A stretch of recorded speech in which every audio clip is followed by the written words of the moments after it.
I've been alternating between failures on the Moon and Mars, and this time I'm returning to Mars due to a failure caused by discrepancies in metric and US unit calculations.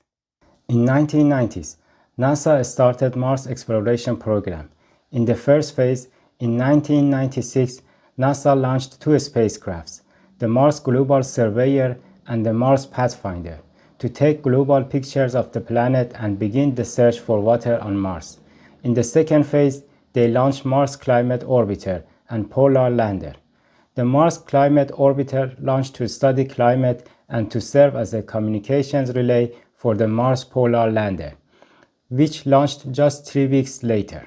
The Mars Climate Orbiter spent 9.5 months traveling to Mars. When it arrived, the mission plan called for an orbital insertion burn to reduce velocity and move into a circular Martian orbit. This process had to be completed before the Polar Lander arrived, so the command team on Earth could use the Mars Climate Orbiter to communicate with the lander. The problem stemmed from the fact that the ground navigation software was developed by a contractor who used English units, while all other systems, including onboard software, operated in metric. This discrepancy resulted in errors in trajectory calculations, causing the spacecraft to approach Mars too closely. Rather than reporting figures in newtons, the ground software calculated the trajectory using pounds force, resulting in figures inflated by a factor of 4.45. This discrepancy amplified the thruster force during each angular momentum desaturation event, causing a larger trajectory change than anticipated by the ground navigation software. As a result, the spacecraft drifted further from its intended location. If the Mars Climate Orbiter had been in the proper location, the burn would have placed the spacecraft in an elliptical orbit 226 kilometers above the planet's surface. During the week between the final planned trajectory correction maneuver (TCM4) and insertion burn, Mars's gravity pulls the Mars Climate Orbiter closer to the planet.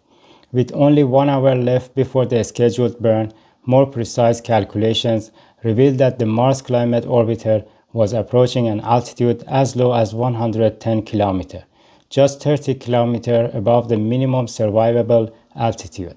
The navigation team deliberated on initiating an emergency trajectory change (TCM5) to raise the altitude. However, they opted to adhere to the original timeline. Implementing TCM5 would have postponed the orbital insertion burn, jeopardizing communications with the Mars Polar Lander and put the lander's mission at risk. The team anticipated briefly losing contact about 5 minutes into the orbital insertion burn.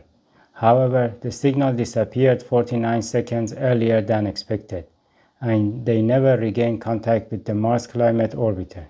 Subsequent calculations with the corrected values estimated the spacecraft altitude at approximately 57 km, far too low for it to survive. In addition to the use of different units, the Mishap Investigation Board identified a wide array of issues that contributed to the Mars Climate Orbiter's failure. NASA lost this mission because the verification and validation process failed to confirm that the navigation software met requirements. The project team had an opportunity to catch the error during the mission, as several anomalies indicated software problems. However, an incomplete understanding of the spacecraft's design, combined with communication issues between various elements of operations team, prevented them from recognizing and mitigating the problem. The investigation board found no evidence of complete end-to-end testing for the navigation software, and they could not determine whether independent verification and validation had been performed on the software in question. Although the navigation team discussed concern about the Mars Climate Orbiter's trajectory among themselves, they did not fully communicate these concerns to the spacecraft operations team or project management.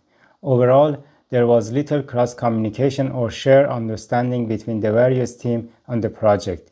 Team members rely on informal communications channels rather than standard methods of reporting concerns. This led to the isolation between teams, particularly operations navigation team. The operation navigation team was simultaneously managing 3 missions: the Mars Global Surveyor, the Mars Climate Orbiter, and the Mars Polar Lander, but lacked sufficient staffing to fully support all three. With team members overstretched, minimal training, and an incomplete understanding of the Mars Climate Orbiter's design, they rely heavily on their familiarity with the Mars Surveyor. Assumptions based on this prior knowledge contributed to the mission failure. The Mishap Investigation Board determined that the Contingency Trajectory Change Maneuver TCM-5 might have saved the mission. However, if the team had understood that TCM-5 was critical to the Mars Climate Orbiter's survival, they were not prepared for that maneuver.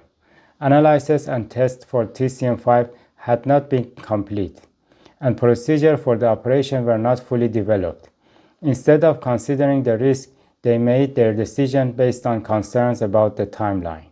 In the days following the Mars Climate Orbiter failure, the operations navigation team successfully patched the software for the Polar Lander, which reached Mars on the corrected trajectory 3 weeks after the Mars Climate Orbiter was lost. Unfortunately, unrelated software problems in the lander's descent sequence caused it to crash on the Mars surface.